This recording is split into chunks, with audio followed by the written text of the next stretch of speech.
Dr. Guleria, is this a new mutation, strain, variant?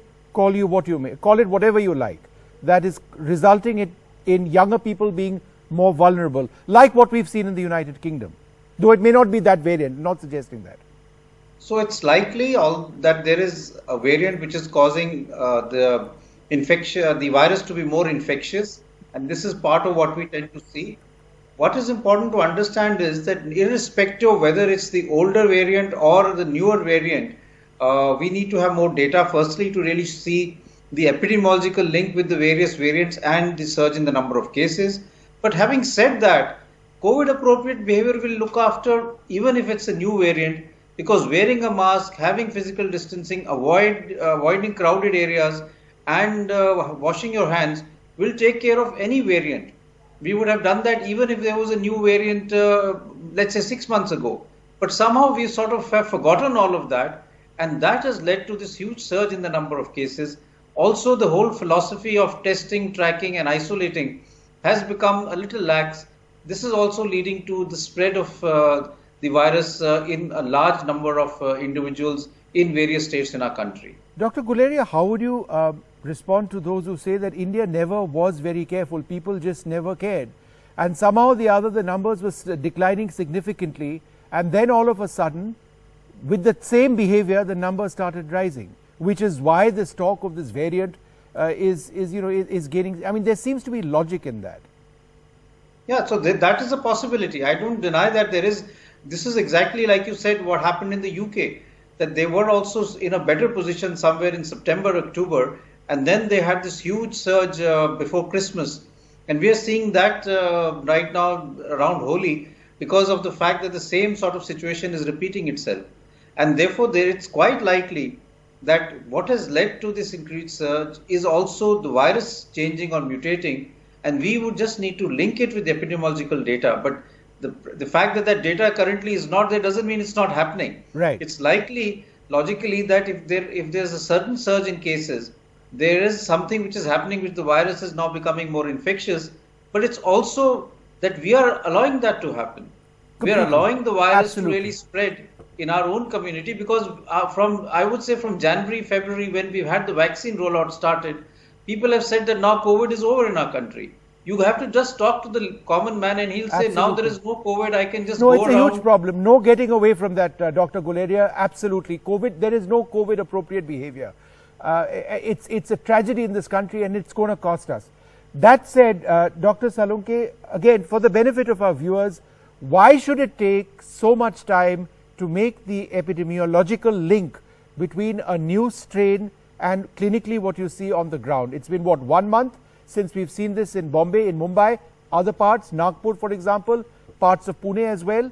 Why are we having this discussion today when we are saying it's likely a new strain? Why aren't we at the stage when we say it is a new strain and we need to figure out if our vaccines work?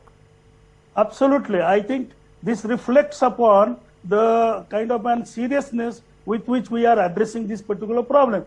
Why we could not have more institutions, more laboratories to carry out these studies? How many samples we are checking? How many samples we are confirming? And as a matter of fact, this so-called mutant variant is not the critical one. This is not a critical issue at all at this juncture.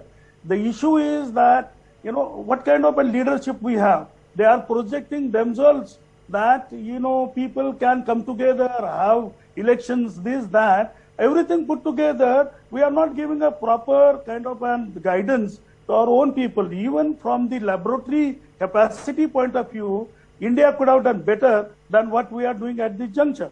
We could have had the capacity built in such a way that we were in position to answer. Right now, we are saying that, is it because of the mutation? Some people say, no, it is because of mutation. While right now we are getting the indications that that is not very serious issue. So what is it? And because of such improper and imperfect information, there is a confusion among the people. And that is the reason at this juncture, more than the mutant variants, it is basically because we are trying to understand that whether mutant or not mutant, you can prevent the transmission by simpler appropriate behavior, COVID appropriate behavior, that needs to be focused upon. What is the example that we are giving it to the people? No, Look at the absolutely, way Doctor. what is I happening take in- that point very, very clearly, and perhaps we should have actually stepped up the number of tests, epidemiological gene sequencing tests, to get more specific data. But I want to ask Dr. Guleria one more point, and I'm sure the doctor would welcome this.